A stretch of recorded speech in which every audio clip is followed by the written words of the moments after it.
Hey bookmarks and bookworms, welcome back to Bookmas Day 3.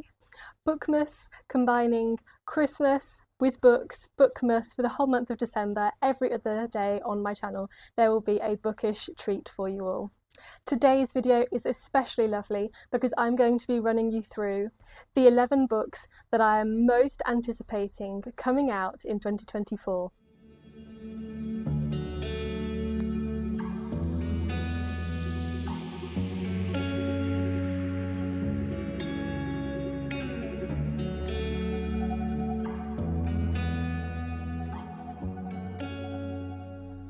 I hope you have a paper and pen ready because there are some absolute gems that I cannot wait to read next year.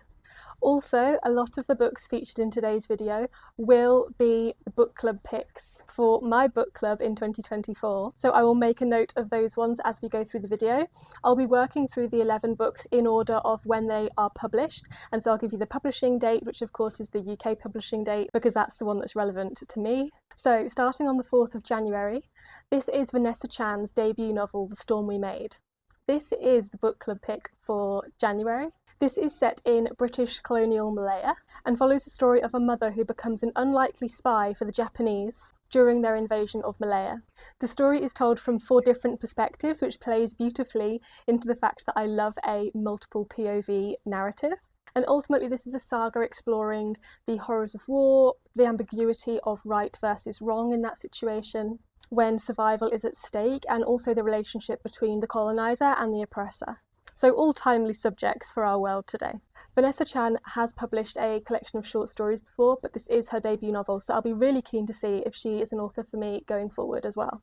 Moving on over to the 16th of January, we have Iliam coming out by Lee Carpenter. This sounds really fun. It's a bit of a step away from what I would normally read, and I cannot wait. We're diving into the world of espionage and the CIA, travelling across Europe with our reluctant hero who has become embroiled in a sort of high-stakes CIA Mossad operation. As she gets married to a man who subsequently parachutes her onto an island where nothing is as it seems, and so she has become this unlikely agent, I guess. And so it sounds quite slapstick, quite funny, quite almost like Our Man in Havana by Graham Greene, where you have this very unlikely, reluctant, I guess, hero who potentially is going to save the day in a massive high-stakes CIA Mossad mission. And we will see how it all unfolds. I like the idea of it being set on an island, that kind of closed space, closed room setting, and we'll see how this goes. On the 27th of February, we have from Jennifer Croft the extinction of Irina Ray. Now, full disclosure, I have not enjoyed Jennifer Croft's novel Homesick last year when it was nominated for the Women's Prize, but I have liked it when she has translated other people's work. She famously translated Olga Tokarczuk's Flights, which won, I believe, the Nobel Prize for Literature, as well as I think the International Booker. But to be honest, the premise of this new novel by her sounds right up my street. It's almost like it's been written for me. So I am really hoping that whilst Homesick was not my cup of tea, that this really will be. So the premise of this sounds absolutely fantastic.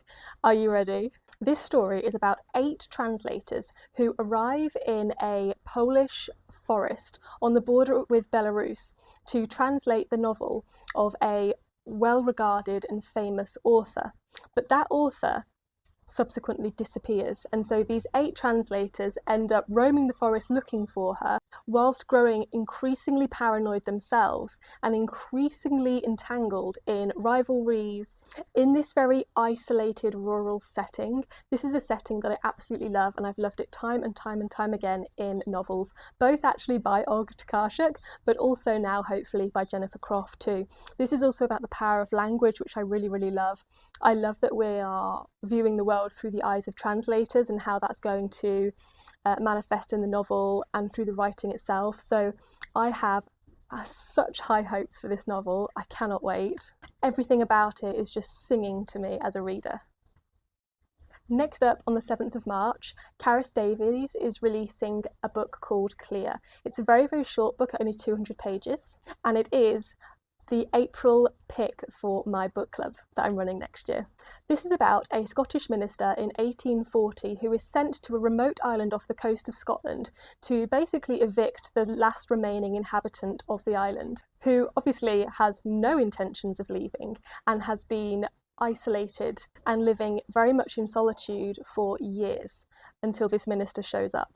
As you know by now, I love my closed room settings, and this is another highly isolated, highly rural, almost closed room type of environment because we only have 2 cast members.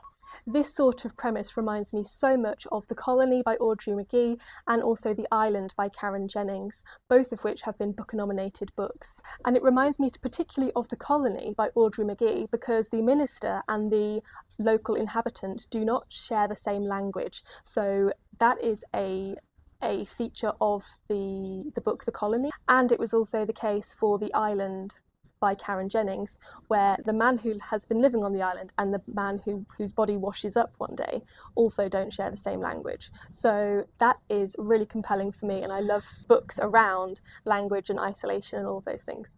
With the book club, you can sign up on a monthly rolling basis and sign up for 1 month, but then stop for the other month. So if you just wanted to read Clear by Carys Davies or any of the books on the 2024 book club, then you absolutely can. You can stop and start your membership as you so wish, joining for some books and not for others.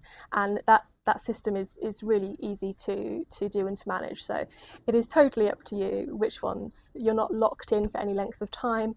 You're certainly not locked in for the whole year. So come and go in the book club as you please and to suit your own reading tastes.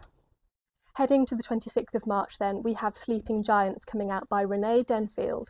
This is a shot in the dark for me. I know nothing about this author. I've never read her work before, but it is the premise of this that really appeals to me, because this is looking at the foster care system and the monsters masquerading as caretakers.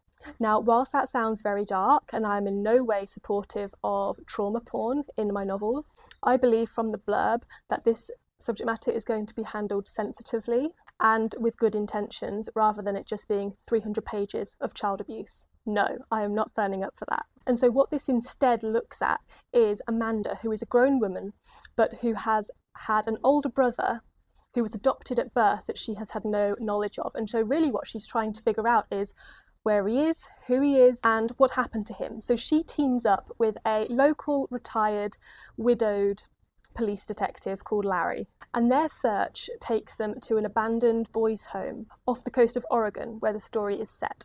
So the story is very much focused on the burgeoning friendship between our 2 protagonists, their backstories, as well as the ongoing crime mystery case that they're trying to solve, as they both try and seek meaning and purpose back into their lives whilst uncovering the secrets of the past, basically. This is in the mystery thriller genre, and my enjoyment of this genre normally hinges upon the execution of the writing. So that will be what this hangs on for me. I can read this novel if the writing is excellent, because otherwise I much prefer to appreciate the mystery crime genre through other medias such as TV shows and film and things. For me, if a mystery thriller is going to work as a novel, the writing has to be excellent.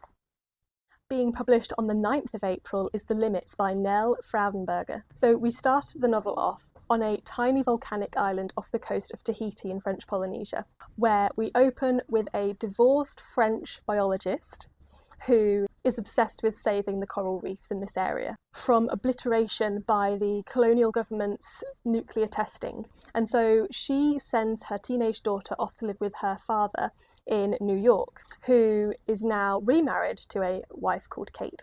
Now, as her daughter Pia arrives in New York, COVID happens, and so the new wife Kate and Pia are very much trapped in this New York apartment together, as Kate is a local school teacher and Pia is obviously doing her schooling online. And so these 2 characters that don't really know each other are thrust together. Kate is close to one of her students called Athena, who is kind of a teen mum to her baby nephew. And so Pia and Athena get closer together, and I think things tend to spiral from that point. ultimately towards, I think, tragic endings for both of them, although obviously I haven't read it, so I'm not quite sure what exactly those ends will be.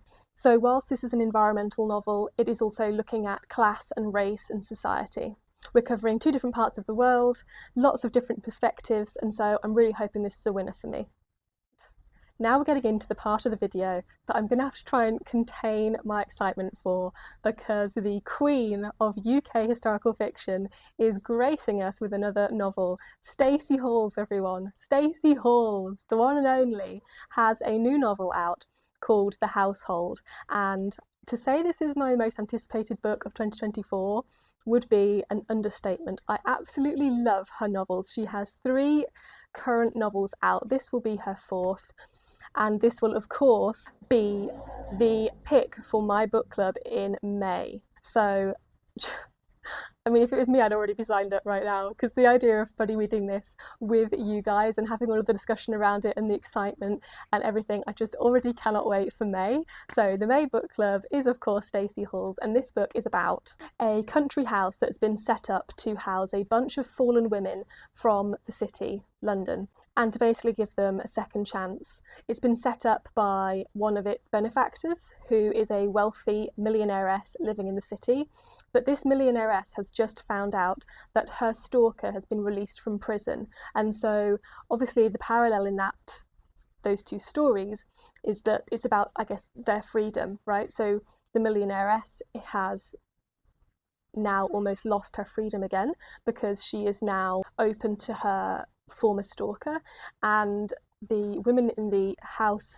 for the fallen ladies are looking for a renewed sense of freedom, a freedom from their past and a new identity and a new future. So I think the book will follow that, and then also explore how these 2 kind of sides are actually going to support each other. The fallen woman supporting the millionaireess with this stalker, and then obviously the millionaireess supporting these women in their journey to have better lives.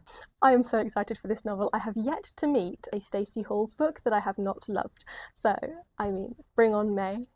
Now going to a bit of Irish fiction on the 16th of April, being released by Caoilinn Hughes. I'm sure I've butchered that Irish name, but oh well, this is the alternatives. And this will be my first piece of fiction by this author. Anthony Durr, who has written 2 amazing books that I've loved, Cloud Cuckoo Land and All the Light We Cannot See. He has named Hughes a massive talent, and so I am more than happy to take his recommendation to check out Hughes as a new-to-me author. This is the story of 4 sisters who kind of scramble to reconnect as one of their sisters goes missing in Ireland. And so the remaining sisters kind of reassemble at this derelict bungalow in the Irish countryside to search for their sister, who ultimately doesn't want to be found. This is a portrait of a family reopening old wounds, but also filling it with wit and humour and hope as well.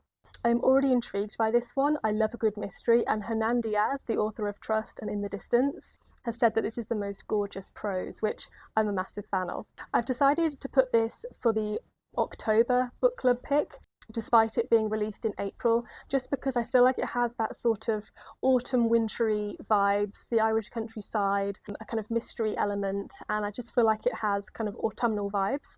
It may not make it that far, and as you will be able to see from the book club schedule as it stands so far, November and December's book club picks haven't been chosen yet, so it may be that October also is more up in the air. The first 9 months of the book club are pretty set, like they are, I can confirm them with you now, but yeah, this October one I'm not sure about, because this is also eligible for the Women's Prize, and so if it ends up being longlisted for the Women's Prize, then potentially I will read it for that a lot sooner and not leave it until the October book club.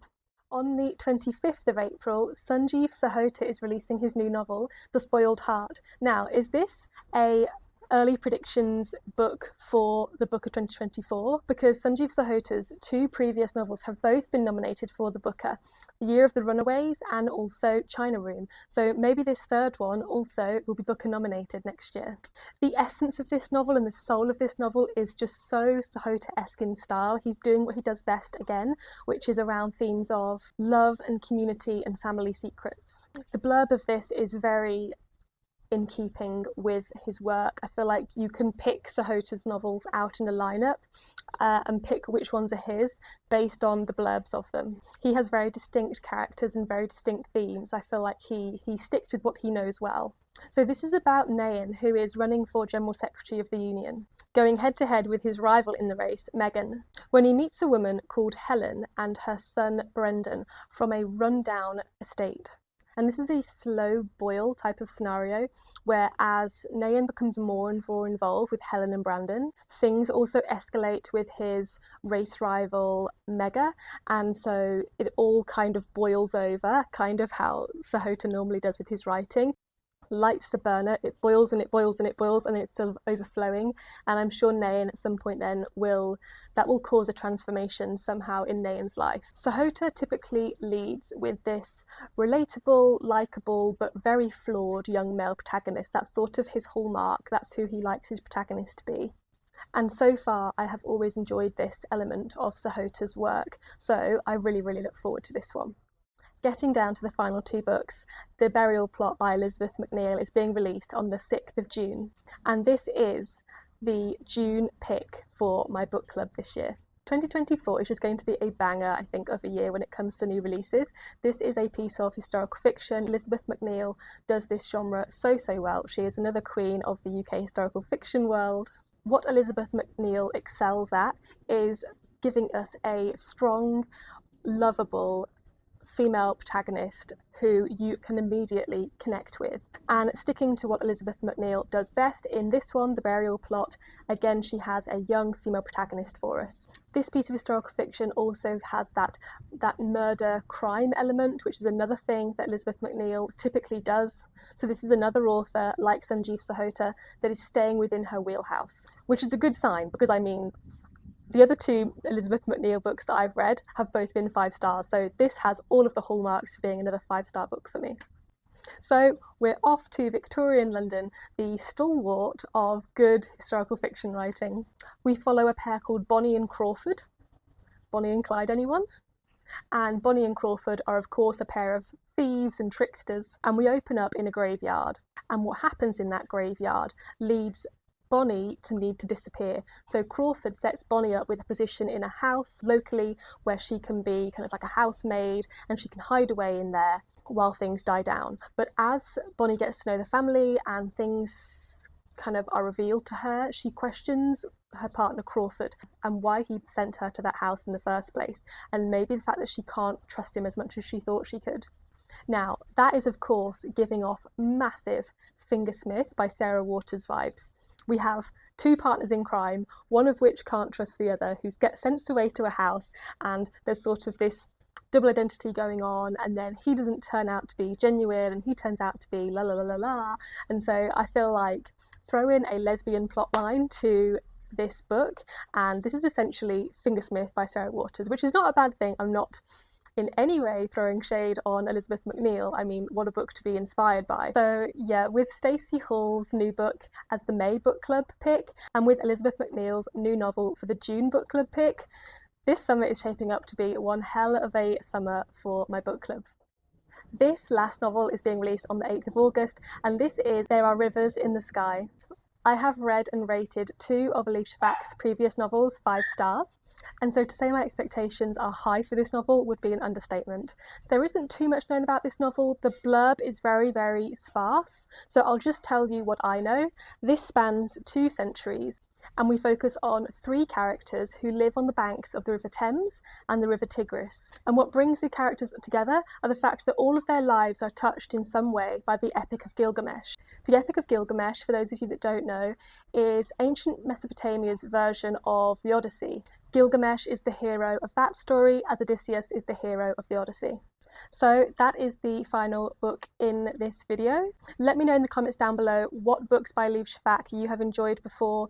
I actually DNF'd The Architect's Apprentice, but I gave 5 stars to 10 minutes and 38 seconds in This World, and also to The Island of Missing Trees. So I'm hoping that this new book lands on that side rather than on the other side. It will be my book club pick for September, so make sure to add that to your diaries for next year if you would like to read it. Then you can buddy read it along with me and a bunch of other people as part of the book club. I will put up on the screen now a schedule for the book club for 2024 so that you can screenshot this and keep it on your phone if you want to dip in and out with the book club next year. I'll also leave the book club schedule in the description box down below so you can check out books individually, see which ones you want to join for and which ones you don't. Already 2024 is shaping up to be one hell of a reading year. There are some brilliant books coming out in 2024 and I've only highlighted books up until early August, so I cannot wait. If you have found any new releases for 2024 that I did not mention in this video, please feel free to leave them in the comment section down below so that we can all go and check out everybody's new book recommendations, because there will always be ones that I miss along the way. Thank you for watching today's video, guys. Christmas is waiting for you. It'll never start without you, never start without you. Christmas is all about you. I see everywhere around the fairies of December. You